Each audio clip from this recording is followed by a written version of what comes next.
Another innovation has been the formation of land clearing platoons, which with their 30 tractors equipped with special tree-cutting blades can clear up to 240 acres of jungle growth a day. These units help deny the enemy jungle concealment and aid economic progress by clearing new land for cultivation and housing. Advances in revolutionary development, while not as dramatic as those made against enemy main units, are nonetheless encouraging. Successes against major enemy tactical units have created an environment in which revolutionary development is now possible on an expanding scale. The program is moving and in the proper direction.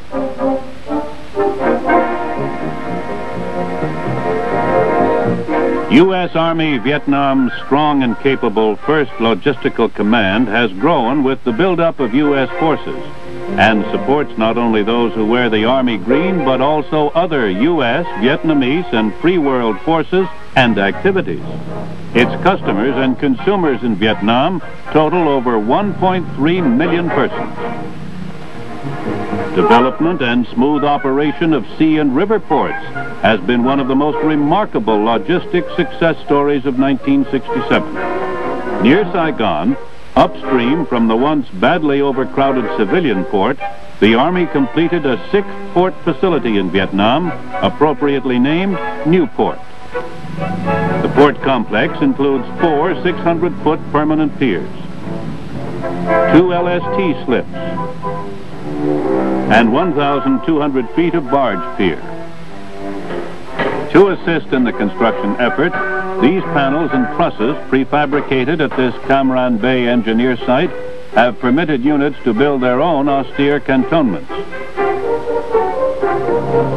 Some of the more notable innovations in solving the logistical problems in Vietnam have been in the field of containerization. Here we see a sea-land ship which transports 500 containers, the size of the 35-foot semi-trailers which deliver them to the ship, and onto which they are offloaded at the port in Vietnam. It takes only 750 man-hours to discharge 20,000 tons of cargo from a container ship, compared with 10 to 15 times that amount of manpower for conventional ships. The cargo shipped to Vietnam in Conex containers continues to increase. Although designed to protect cargo from loss, damage, and pilferage, they have found countless additional uses in the theater. They are converted into dispensaries, offices, supply rooms, and protected command posts. Meeting the requirement for fast delivery, high-priority repair parts from the United States is the Red Ball Express.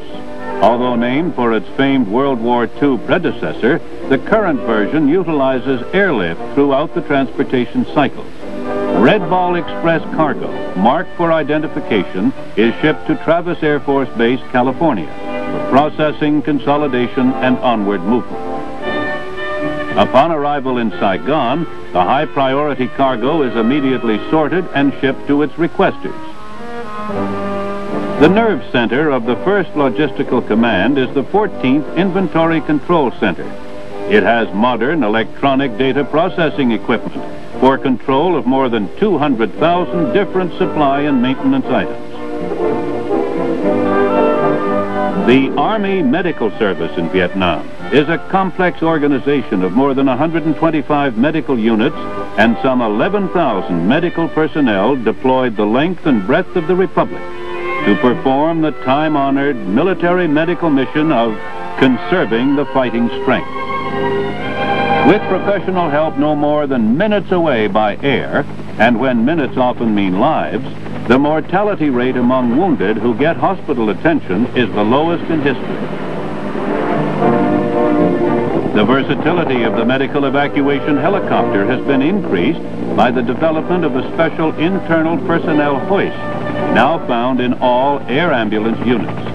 In forested areas where it is difficult to land, it is being used with increasing frequency to extract wounded in a matter of minutes when otherwise it would take hours. In conjunction with this hoist, another device is being used. Here being demonstrated is a forest penetrator. It resembles an anchor in appearance and permits the evacuation of a casualty without the necessity of landing the helicopter. Inevitably, war narrows down to its basic factor, the individual soldier. While his army backs him with all the support that science can muster, it can never totally eliminate the requirement for him to close with the enemy, to move forward if necessary, one slow foot at a time. This dirty, rugged, time-consuming, and deadly job has been his for as long as warfare has existed.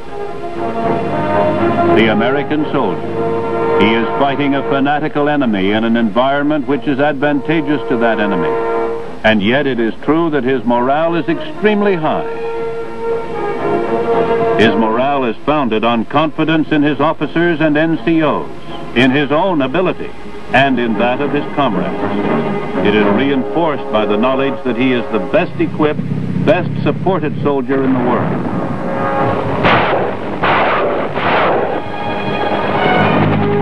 He knows that no matter where he fights in Vietnam, he is never more than airborne minutes away from modern medical facilities. The 12-month tour sets a tolerable limit to the demands that are made upon him. And rest and recuperation facilities such as these at Fort DeRussy, Hawaii, help him to rebuild his energies. Army chaplains are available to satisfy his spiritual needs wherever he may be. Of extreme importance to his peace of mind is the knowledge that the Army takes care of its own. Army Community Service Centers are always ready to provide his dependents with assistance.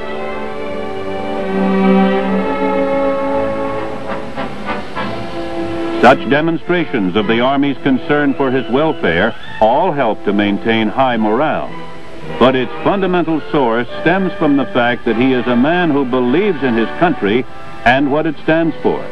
And he is eyewitness to the fact that his service in Vietnam has purpose and, however slowly, is seeing results. In his willingness to risk his life to meet the challenge to his country and to help defend a nation on the other side of the world, the United States Army soldier is demonstrating courage, tenacity, and integrity.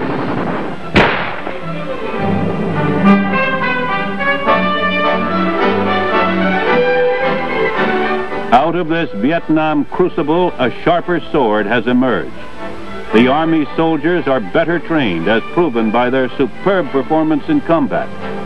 They appreciate the value of nation building and helping people. The Army has developed better ways to do its job and better equipment to do it with, not only in Vietnam, but worldwide.